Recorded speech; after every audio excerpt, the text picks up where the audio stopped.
Hi everyone, welcome to Dose of Truth Tarot for the week of August 23rd to the 29th. So we've come through the full moon, we're at the waning moon, so anything you need to let go of, good time to be doing it before we get to the new moon. So I hope you had a good time going through all of that. And let's see, is there something specific that we could actually deal with or face or look at for releasing during this waning moon? All right, so here we go. So remember, the full moon was on the 19th. We're only a few days after. Nice deep breath, and I'm going to check this out. Let's see. First card is the Hermit. So the Hermit refers to going to someone who has the wisdom and knowledge that might be required for you to deal with things. So this is a great time to go to your, let's say your psychologist, your tarot reader, your sage, your herbologist, your massage therapist. You've got to go to someone wise to deal with whatever is going on. Maybe you need to release a pain in your shoulder. Well, there you go. Let's go to the massage therapist or the physio. Maybe you have something emotional. Well, time to go to your psychologist or maybe even your homeopath or your Healy practitioner. Okay, so the Hermit is, if we're going to release something during this waning moon, time to have somebody maybe just mirror it back, that wise person mirror it back to you. It won't be a friend. Sometimes we have wise friends, that's for sure. You know, we can go to people we know who are wise, but we don't take it as seriously. And this is really a little bit of understanding that most of us need to have. If we go to our friends, we can often uh, have sort of an echo chamber where our friendships could actually say, all right, but you're right about this, or you're okay. If we go to someone who's wise but doesn't have another type of relationship with us, then you're able to do something a little bit more honest, let's say. Now that doesn't mean, my friends, I don't necessarily uh, do lots of treatment for many of my friends, but when we do, it's usually very much where I turn into the practitioner. I'm no longer their friend. So that's a way to do it. If you've got a friend that you want to work with, make sure you tell them this is a professional call. That you're not just sitting around having a coffee clutch. And by the way, coffee clutch is always nice too, but you kind of need that energy to be one of the Hermit. One of the stories I read many years ago was this woman who went to a herbal healer in South America, and I can't remember what her name was, but it was quite a nice story. And she went down there and went up to him in the mountains in the middle of nowhere. She took off and did this, and he wasn't interested in her. But she sat there in the jungle and watched him and waited and watched what he did. And finally, he started to communicate with her. So that was a really good story on how our devotion to something and observing, not just going and saying, just give it to me. That's really, really important, is when we think we can go somewhere and you just give me your knowledge and your wisdom. I think it's really, a little bit disrespectful if we go to a friend who is a professional and, this is their job or they have some wisdom and you just want them to give it to you. Sometimes you need to do something, and that is even observe or maybe just listen. That's a lot for one little video, but hopefully it'll resonate with some people and help people out, because you can't just get something for nothing. That's one of the laws of the universe. Everything has an exchange. That doesn't mean, many years ago when uh, I would do free clinics, and the people that would come, I tell them, look, you don't have to do anything for me, but if you're not working and you have extra time and you're feeling good after your session, one of the things you can do is just give back to someone. Go help someone out, go help someone move, go help someone cook, you help an elderly person. It's not always about money, it's about energy. Okay, so you need to go to the hermit. Go to the hermit that is going to give you something. I always think about everyone. I mean, if you've got lots of abundance, you can go to your 5 different hermits and have them deal with you, help you, support you. And then if you are in the other spectrum where you really don't have anything right now, but you've got some things you need to release, find someone who will do it for you, help you out, and you just find a way to have an exchange.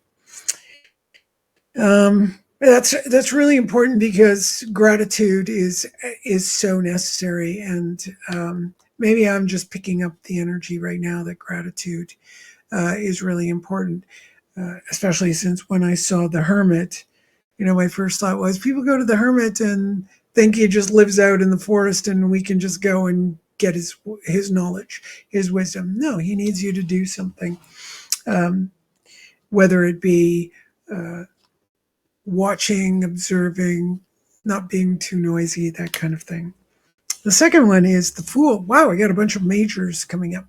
So the Fool is, it's got several things. One is the Fool faces danger lightheartedly, without too much baggage. So you can see this guy's standing on the precipice of a mountain. He's got his little dog with him. Very often it's been represented as a lion or something nipping at his heels, so there's danger forward and backward, and yet he carries very little. This pouch is always very important to me. When I look at the card, it's like I need to carry less. Carry less. That includes my belief systems, my ideas, my expectations. Really, you don't want those things to be around, but you will be facing danger. So here's the hermit. You need help and support to let go of things. And the Fool says, well, to let go of those things, you're going to need to be more lighthearted. But when you do that, you need to face that danger with the lightheartedness. So think of the Fool or the jester in the king's court. The Fool has to come out, make jokes, make the king laugh. But when he makes the king laugh, he is very honest with the king. Yeah, he tells the king some truths that maybe the king won't like, right? And if the king doesn't like them, it's off with his head. So these are things we face all the time. When will things when do we need to drop something? So this could be a bit of discernment, and also time to, since I brought up the question, what do you need to let go of? And we're in the waning moon. Well, yeah, there's a lot we need to let go of. And King of Cups. Oh, interesting. A king came after I mentioned the king and the court with the jester. So this king is compassionate. So this is probably a period of time where people will be or have compassion for you and for each other. This could be an admonition or an instruction, like, okay, if somebody comes to you and they're having difficulty, but they make an off-color joke, or they make jest. I don't think off-color jokes are really the priority here. I'd say the priority is making light of one's pain. Okay, so that would be a little bit off. So if you're doing that, it's time to have compassion, or you might find people will have compassion. They might say, hey, you seem to be laughing at your own suffering. maybe we need to sit together and help you release that suffering. That's a big one. What other ones? That's a really strong one today. Is that we could tend to laugh at our.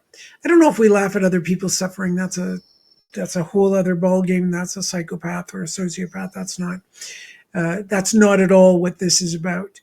What this is about is when we personally make light of our own suffering. It's not to dramatize it, but it's to really see and go, okay, what's going on? So between the King of Cups and the Hermit. So another way we could also bring uh, a different perspective in here is that um, when you go to the Hermit and you are going to really let go of things, you got to make sure it's someone who can hold you and support you. That's the masculine. The masculine usually has a nice container, and I think I already mentioned that in the Hermit.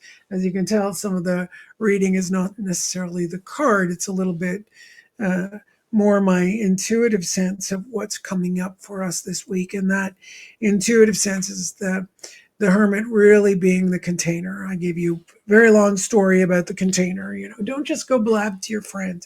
You might even get triggered if you go blab to your friend. If you just talk to your friend, they might turn around and say something that really doesn't,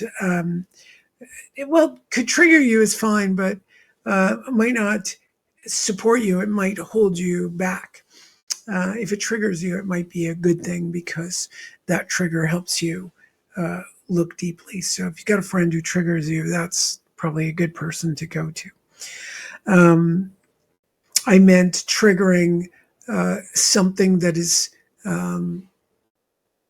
that could block things. Yeah, sometimes we have to be careful, especially when you're intentionally, like if I go to a friend and I I talk about a topic and they tell me, "Oh, it's just fine." They could trigger that part of me that says, "Okay, I'll just ignore that," um, and then it's really important. Or they could focus on something that is let's say what they perceive as the problem, not really with that wisdom of understanding what is the problem. And then you could focus on something that is not appropriate. That's the kind of trigger. If somebody triggers you into, emotions coming up and thoughts happening. That's good. That's a good thing. Good. It doesn't feel good, but it lets you know something is being stimulated. What I meant about the other kind of trigger is trigger a sort of switch in the brain where you start following a pathway that goes nowhere. That's the kind I don't think would work out here. So you need someone who's going to hold a good container space for you. But the King of Cups also is compassionate and likely very intuitive to be able to spot. Now, since trigger came up, the King of Cups could trigger a part of you that you go, I disagree with you, and I don't believe that's part of it. I can give you reasons why that's not my problem. Then the minute you hear yourself doing that, then oh, maybe there is something there. If somebody says something and it kind of triggers, like, what are you talking about? You know, I don't agree, but you don't need to go into any explanations. Very much like ye doth protest too much.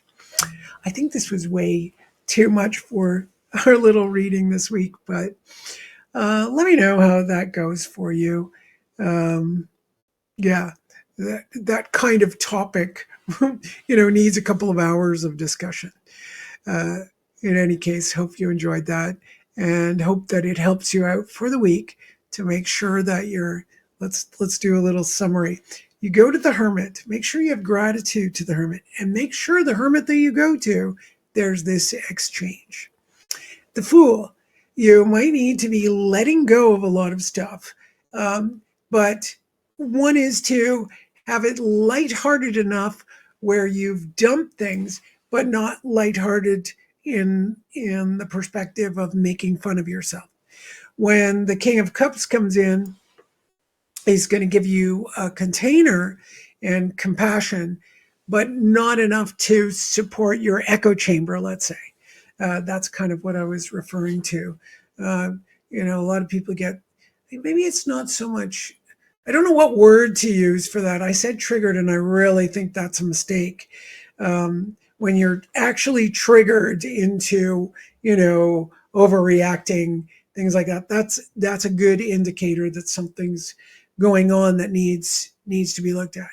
But if I am maybe switched off, like let's say I'm having a problem and somebody says something and I go, okay, that's not it.